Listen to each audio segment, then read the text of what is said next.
Saudaraku sekalian,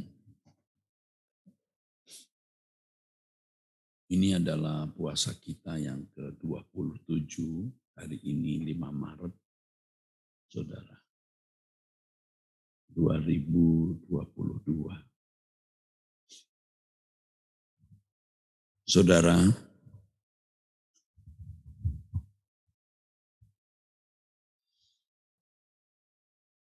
saya sering terobsesi satu hal, Saudara.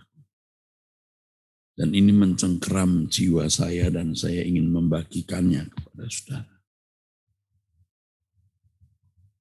Suatu hari nanti kita akan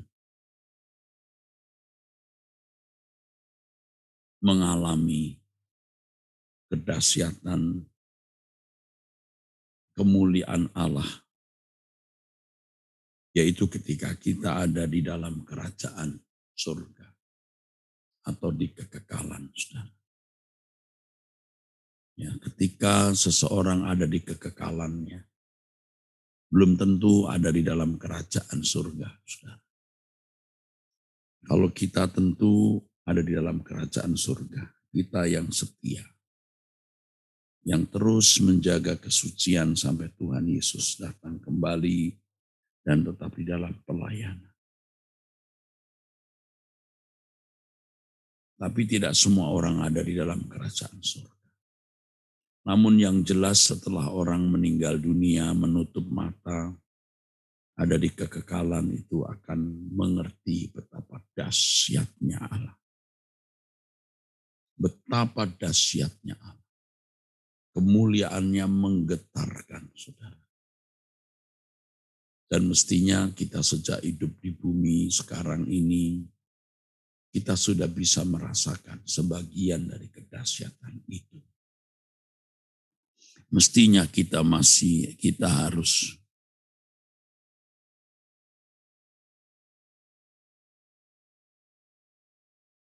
merasakan kedahsyatan. Ketika seseorang merasakan kedahsyatan, Saudara, dia akan bisa mengerti sepenuhnya betapa Allah satu-satunya yang layak dihormati, ditinggikan, dimuliakan, dicintai, ditakuti. Satu-satunya Allah. Hanya Dia, satu-satunya pribadi yang kita takuti, kita hormati, kita muliakan, Saudara. Kalau seseorang tidak memperlakukan Allah secara patut atau secara pantas, betapa mengerikan keadaan itu. Betapa mengerikan. Harus ingat segala sesuatu dari Dia, oleh Dia, dan bagi Dia, Saudara. Segala sesuatu dari Dia, oleh Dia, dan bagi Dia, Saudara.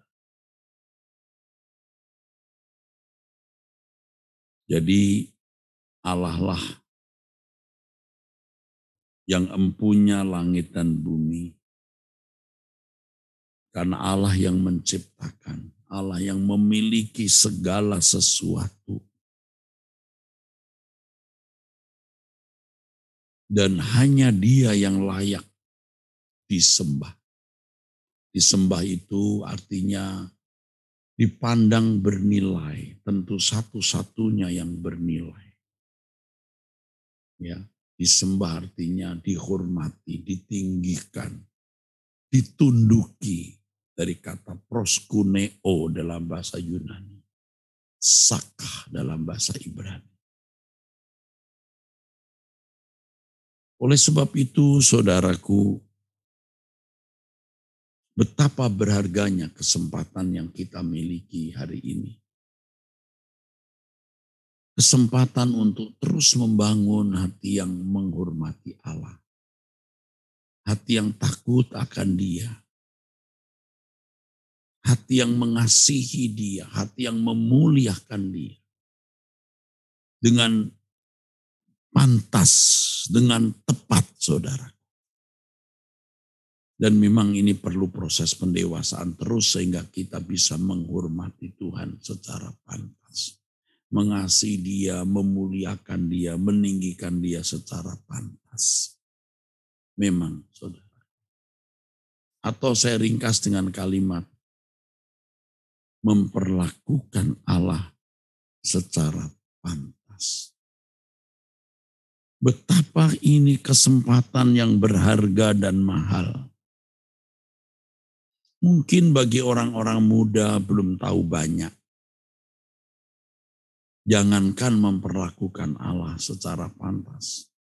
Mempercayai bahwa Allah itu benar-benar ada juga bukan hal yang mudah, saudara.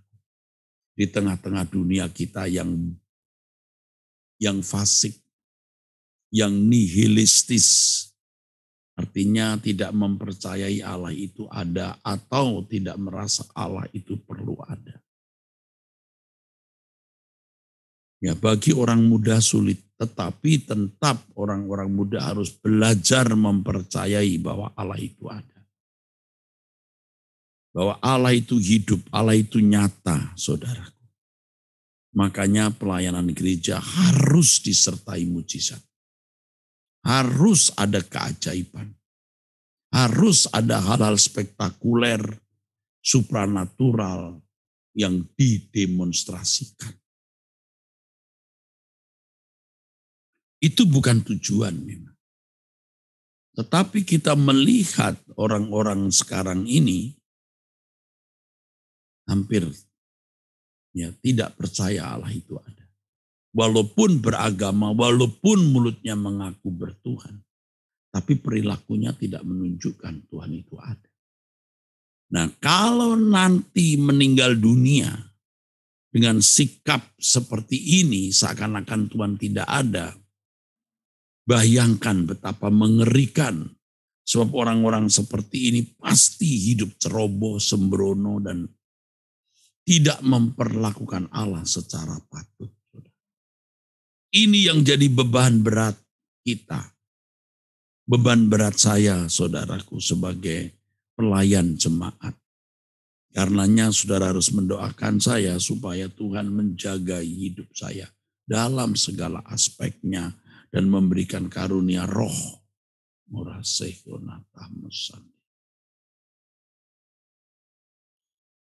Tuhan tolong kita, saudaraku. Bukan hanya orang muda, banyak orang-orang tua juga yakin tidak yakin Allah itu ada atau tidak. Maka perlu ada demonstrasi kuasa Allah yang dinyatakan. Ada mujizat yang dinyatakan. Mungkin untuk orang-orang tertentu yang dari kecil Kristen atau seorang pendeta mau tidak mau dia percaya Allah itu ada. Walaupun itu hanya mulut. Tetapi bagaimana dengan mereka? Bagaimana dengan mereka yang masih muda atau sudah tidak muda tetapi tidak memiliki keyakinan Allah itu ada? Banyak orang-orang seperti itu yang tidak sungguh-sungguh yakin Allah itu ada. Dan itu nampak dari perilaku, dari ulah, dari perbuatan hidupnya. Mengerikan, saudara. Jujur saja kita juga dulu begitu. Kita mengaku Allah itu ada, kita melayani Tuhan, kita khotbah. Tapi kita tidak tercengkerami oleh kesadaran bahwa Allah itu ada dan hadir setiap saat. Maka kita masih sembarangan dengan apa yang kita ucapkan. Sembarangan dengan apa yang kita lakukan. Sembarangan dengan apa yang kita pikirkan. Tidak menjaga perasaan Allah dengan benar. Tetapi sekarang mari kita tidak hidup dalam sikap seperti itu. Yuk kita hidup dengan sikap yang hormat kepada Allah setinggi-tingginya. Makanya mestinya sejak kita di dunia ini, di bumi ini, kita sudah merasakan kedahsyatan Allah. Doa-doa bersama seperti ini, kita akan disengat. Ya, seperti arus listrik disengat. oleh perasaan gentar akan Tuhan dan merasakan sebagian dari kedahsyatan kemuliaan Allah. Pasti, saudaraku.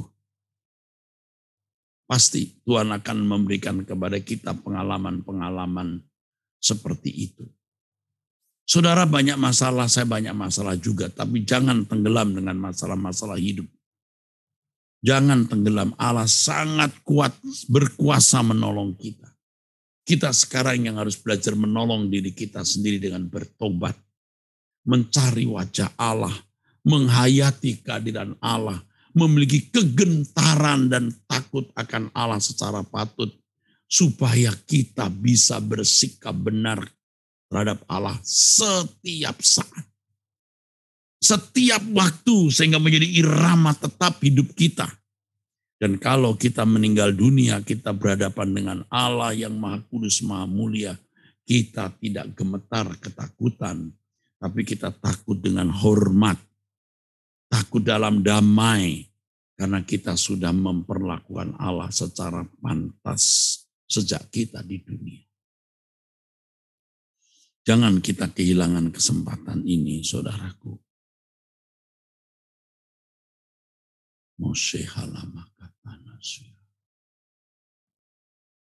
Jangan sombong, saudaraku. Jangan sombong. Ayo kita rendahkan diri kita di hadapan Allah. Saya ingatkan beberapa saudara atau bisa semua saudara. Ingat siapa kita dulu. Kita bukan siapa-siapa.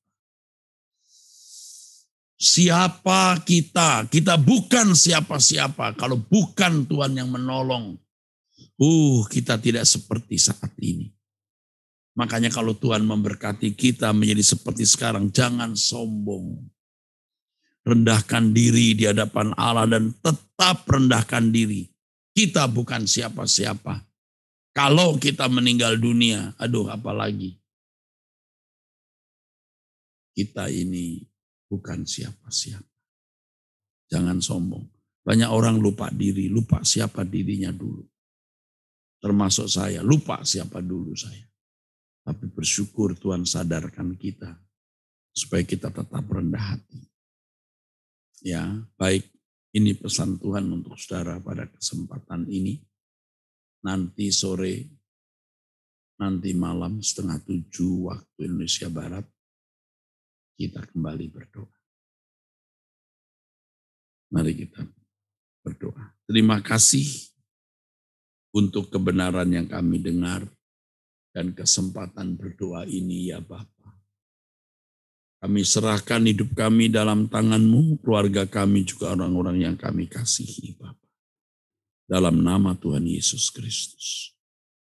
Amin. Sampai ketemu nanti sore jam 6:30 malam atau sore waktu Indonesia Barat.